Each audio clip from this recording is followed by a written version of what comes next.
Друзья, приветствую! Продолжаем наше познание и продолжаем нашу тему относительно эго, относительно преображения нашей природы. Кто не смотрел, обязательно присмотрите предыдущее видео, потому что будет непонятно, о чем мы говорим. Итак, с первой ступенью эго мы разобрались. Переходим дальше. И дальше мы сталкиваемся второй ступенью эго. Мы понимаем о том, что уже, да, мы признали, оно у нас есть, но что мы делаем дальше? А дальше мы начинаем торговаться. Каким образом? Внимание! Вторая ступень эго – это оправдание своего эго. И здесь, когда нам приходит на прием или мы общаемся с человеком таким, он говорит, ну да, говорит, есть у меня эгоистические какие-то моменты, есть у меня там какие-то там привычки, зависимости. Ну так посмотри, что вокруг происходит. Я никого не граблю, никого не убиваю. Я вообще это честно работаю. То есть что дальше идет? Оправдание. И действительно такой человек может быть, как, скажем так, и низкого социального статуса, и приличный, высокого состояния статуса, но суть остается та же. Человек при своем, там, например, интеллектуальном развитии, при какой-то даже определенной правильности, скажем, не воспринимает, не слышит этого божественного блаженства, которое может в него проникнуть по факту еще не преобразовано эго, а оно не преобразовывается по факту того, что он оправдывает эти действия. Говорит, посмотри, что кругом творится, какая зарплата, что вокруг, а ты тут что-то там вот рассказываешь. Я думаю, понятно, мы не будем останавливаться на этой ступени и движемся сразу же дальше и переходим к третьей ступени эго. Третья ступень эго – это уже более интересно, это более уже плодотворное состояние, потому что это по сути на этой ступени преобразования эго находятся люди, которые услышали этот голос, который говорится, никому не должно прийти, кого не позовет Отец, как написано в Писании. И вот люди, которые услышали, и они готовы делать некое сверхусилие относительно вот плоскости вот этого простой системы нашей жизни. Они понимают, что да, я в принципе хороший человек, я там не граблю, не убиваю, я даже иногда действительно желаю кому-то добра, но я понимаю, что я не свободен, я не соответствую тому идеалу, который показывали святые, который показывали Христос. И он начинает работать. Он начинает работать, он находит какие-то практики, он находит наставника, учителя, он следует чему-то, и в нем действительно начинает преобразовываться их природа. На этом этапе действительно расточается вот эта наша закрытость от Бога, и действительно человек слышит, как в него начинает проникать божественный поток. Очень интересный момент, который запускается при этом. Мы просто о нем сейчас упомянем, но детали будем разбирать позже. На этом же этапе начинается проявляться высшее Я человека, то есть божественное Я человека. Зафиксируйте себе, запомните, мы немножко позже вернемся. А сейчас переходим к следующему этапу преображения эго. Это 4-й этап. И 4-й этап заключается в том, что, смотрите, человек на 3-м этапе воспринял эту идею божественного своего происхождения, начал ее реализовывать, он работает с собой, и он уже слышит божественный поток и божественное присутствие внутри. Это возможно для всех. Друзья, я вам обещаю, если вы услышите эту идею, вы тоже это услышите. И он приходит к некой такой вот уже устойчивости духовной. Но наша природа, вот эта животная, мы об этом тоже уже говорили, она насколько глубоко въелась, она насколько глубоко сидит на уровнях нашего сознания, мы все еще сколько зависимы от инстинктивной нашей сферы, что даже будучи уже слыша связь с Богом, даже следуя уже божественной воле и реально слыша уже Бога внутри, мы в каких-то определенных обстоятельствах, каких-то определенных воздействиях мы срываемся, поддаемся, и нами захватывают снова вот эти глубинные наши программы, родовые программы. Это отдельная тема, мы тоже будем говорить, по сути, которые копились из десятков поколений. Самой физики, самой животной природы, самой растительной, даже самой минеральной природы нашего физического тела. Мы их освещаем, но они-то миллионы лет формировались, и они такие, подожди, и назад свои права проявляют.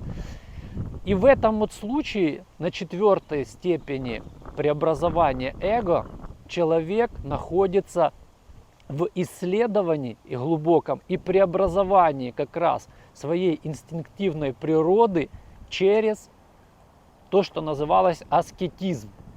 Только на 4-м степени, когда человек уже слышит духовное состояние, можно приходить к какому-то аскетизму. Вот эти все религиозные, верные, потому что они были написаны святыми, руководства относительно поста, относительно каких-то ограничений и так далее. Пока человек не пришел к состоянию слышания духа, пока он не прошел 3 ступени преобразования эго и не перешел к 4-й, это все опять-таки от ума. И еще глубже загоняет человека в еще более искаженное, утонченное состояние эго, из которого нужно выпутываться. Я позволю себе приведу тут такой пример.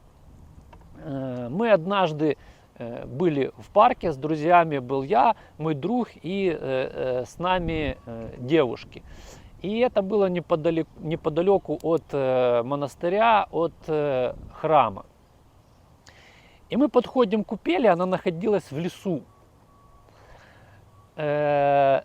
И я смотрю, так вдалеке на пенечке сидит человек с четками и читает молитву. И я понимаю о том, что он читает Иисусову молитву. То есть он как бы думает, что он подвижник, он читает молитву, значит он с Богом, он молодец.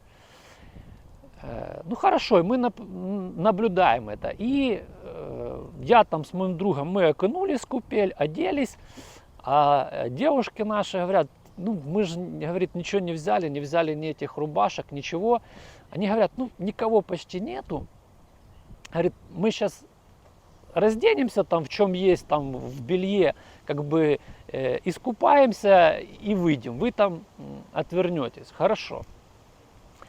И мы отворачиваемся, они там идут купаться, и я смотрю за этим человеком. А я-то слышу его состояние.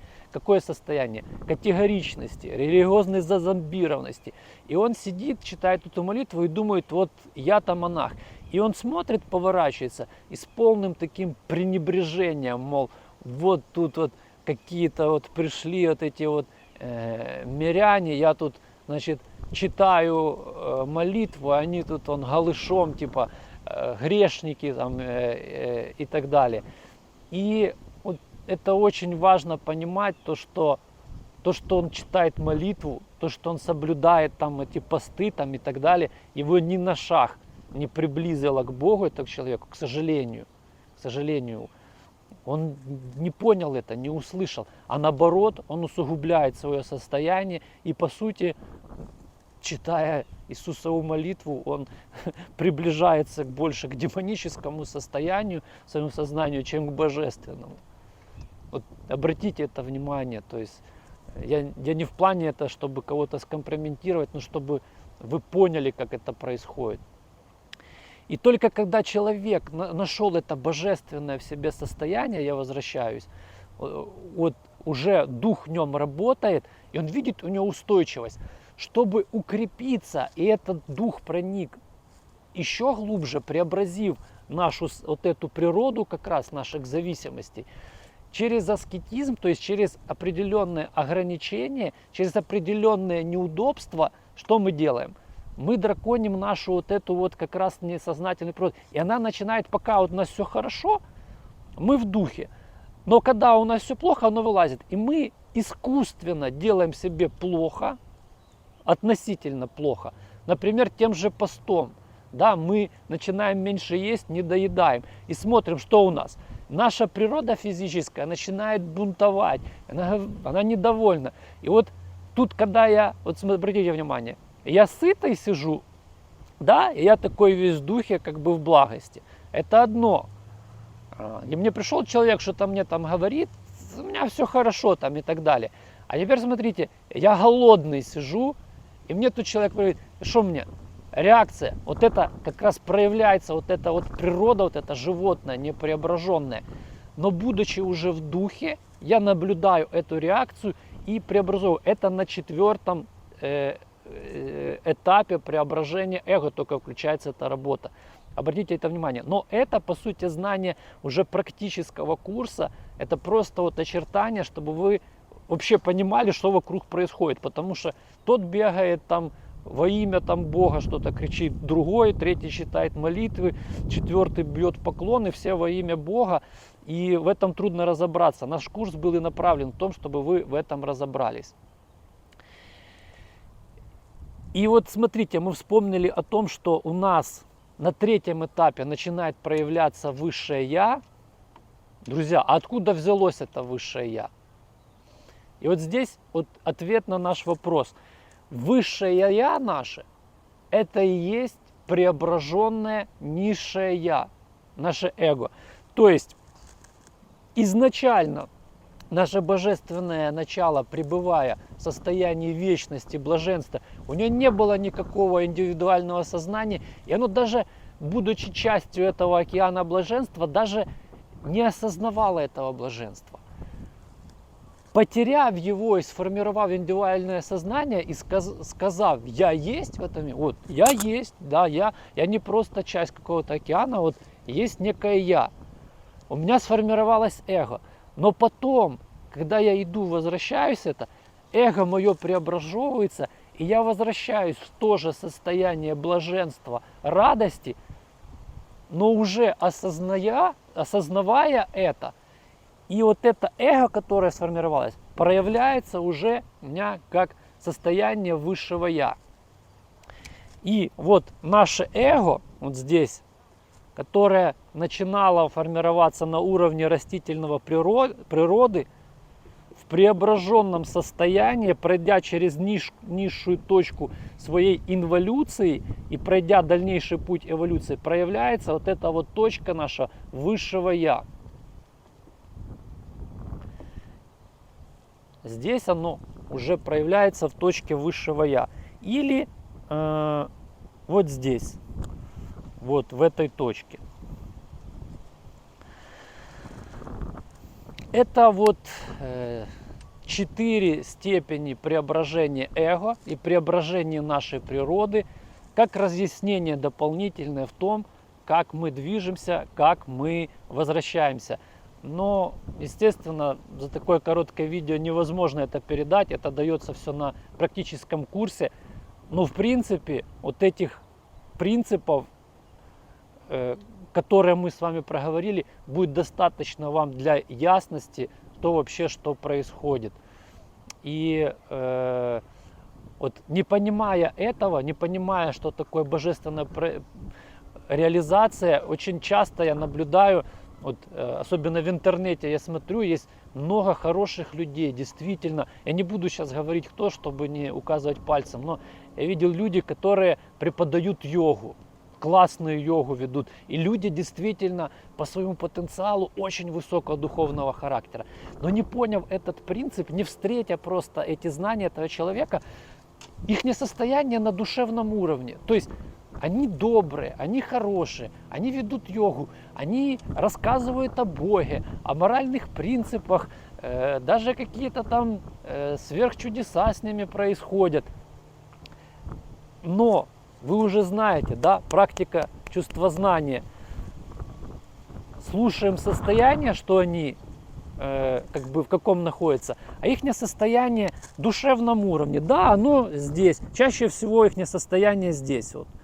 Это точка нашей вишудхи. То есть у нас уже работает центр земной мудрости, у нас работают какие-то моральные, этические принципы. Мы действительно направляемся к Богу, но поскольку дух не активен, не преображено, нету глубинного понимания того, как это происходит, формируется такое вот псевдодуховное состояние.